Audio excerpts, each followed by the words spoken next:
Assalamualaikum warahmatullahi wabarakatuh. Perkenalkan, nama saya Zila Hajia dari jurusan Psikologi Universitas Abdurrab. Baiklah teman-teman, untuk tugas mata kuliah Psikologi Pendidikan Dasar kali ini, saya sudah membuat video pembelajaran mengenai materi teori belajar kognitif. Selamat menyaksikan!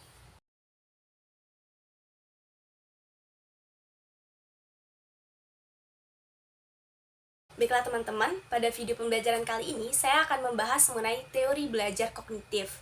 Jadi ada 4 teori belajar menurut ilmu psikologi. Pertama ada teori belajar behavioristik, teori belajar kognitif, teori belajar konstruktivisme, dan teori belajar humanistik. Dan yang akan saya jelaskan di sini adalah teori belajar kognitif. Kognitif ini berasal dari bahasa Inggris cognition yang artinya pengertian atau materi, dan dari bahasa Latin cogitare yang artinya berpikir. Teori kognitif ini lebih menekankan atau mementingkan proses belajar dibandingkan hasil belajarnya.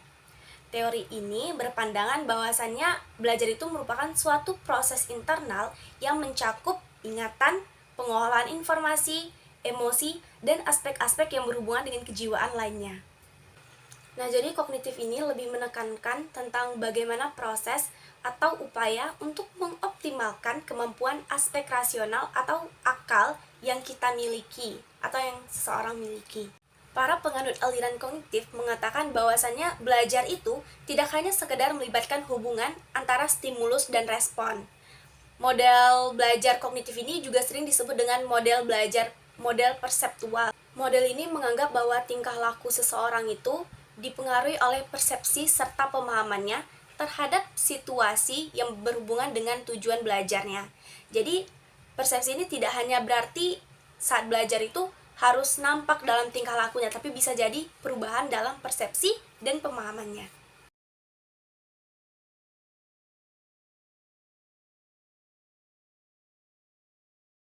Nah, prinsip dari teori belajar kognitif. Yang pertama, proses lebih penting daripada hasil, seperti yang sudah saya jelaskan tadi.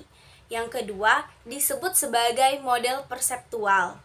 Yang ketiga, persepsi menentukan tingkah laku serta pemahaman seseorang terhadap situasi yang berhubungan dengan tujuan belajar. Dan ini sudah saya jelaskan juga tadi di slide sebelumnya. Nah, yang keempat, belajar merupakan suatu proses internal yang terdiri dari perolehan informasi, ingatan, pengolahan informasi, dan aspek-aspek kejiwaan lainnya.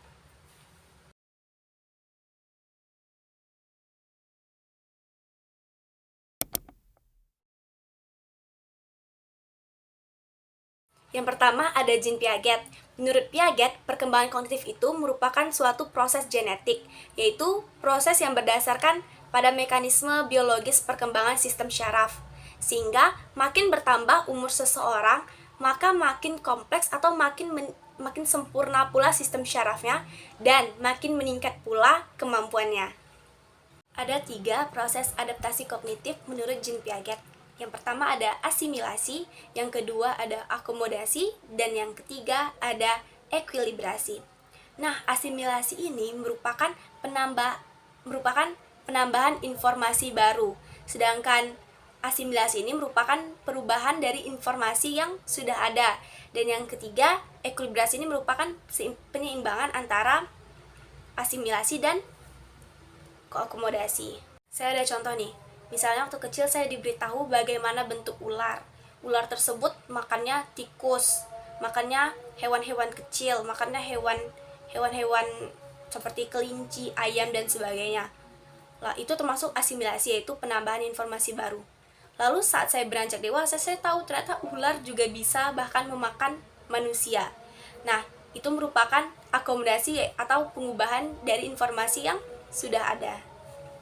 Nah, ada 4 tahapan kognitif menurut Jean Piaget. Yang pertama, tahapan sensorik motorik itu 0-2 tahun. Yang kedua, tahapan praoperasional 2-7 tahun. Dan yang ketiga ada tahapan operasional konkret itu 7-11 tahun. Dan yang keempat ada tahapan operasional formal itu 11-15 tahun. Yang kedua, ada Jerome Burnard. Burnard ini terkenal akan teori free learning discovery-nya, di mana menurutnya Belajar itu akan berjalan dengan baik jika setiap guru memberikan kesempatan kepada siswa-siswanya atau kepada peserta didiknya untuk menemukan sendiri konsep atau pemahamannya melalui contoh-contoh yang ada di dalam kehidupannya. Nah, yang ketiga ada David Ausubel. David Ausubel ini juga memiliki teori, yaitu Advanced Organizer, di mana menurutnya gagasan yang lama harus disajikan terlebih dahulu, baru kemudian masuk ke bagian-bagian yang lebih spesifik.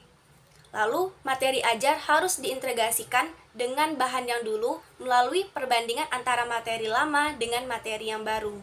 Menurut Ausubel, pemahaman yang dilakukan melalui penalaran deduktif, di mana informasi-informasi yang disajikan adalah informasi yang sangat umum, baru diikuti dengan informasi-informasi yang lebih khusus atau yang lebih spesifik. Yang keempat, Robert M. Jachne. Menurut Jachne ini, belajar itu merupakan seperangkat proses yang bersifat internal sebagai hasil dari transformasi rangsangan terhadap peristiwa eksternal di lingkungan. Menurut Jachne, hasil belajar itu dibagi menjadi 5 aspek. Yang pertama ada keterampilan motorik, yang kedua ada keterampilan intelektual, dan yang ketiga ada sikap, lalu informasi verbal, dan strategi kognitif.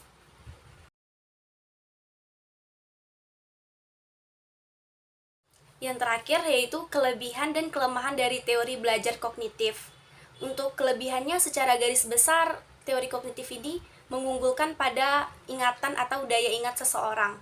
Karena itu, teori belajar kognitif ini lumayan banyak digunakan pada kurikulum belajar di Indonesia. Selanjutnya, ini ada kelemahan dari teori belajar kognitif. Untuk poin nomor 1 akan saya jelaskan, bahwasannya biasanya para pendidik itu menganggap setiap peserta didik itu memiliki daya ingat yang sama. Namun itu salah. Peserta didik itu memiliki daya ingat yang berbeda-beda. Contohnya, ada orang yang cepat mengingat, cepat menghafal, namun dia juga cepat lupa. Ada juga orang yang lama mengingat, lama menghafal, namun informasi tersebut lebih lama bertahan di otaknya. Poin yang kedua, yaitu bahwasanya metode kognitif ini tidak akan ampuh jika hanya digunakan satu metode di dalam pembelajaran. Harus ada ditambahi dengan praktiknya juga. Baiklah, sekian penjelasan dari saya. Apabila ada kesalahan kata, saya mohon dimaafkan. Terima kasih kepada yang sudah menonton. Wabillahi taufik wal hidayah. Wassalamualaikum warahmatullahi wabarakatuh.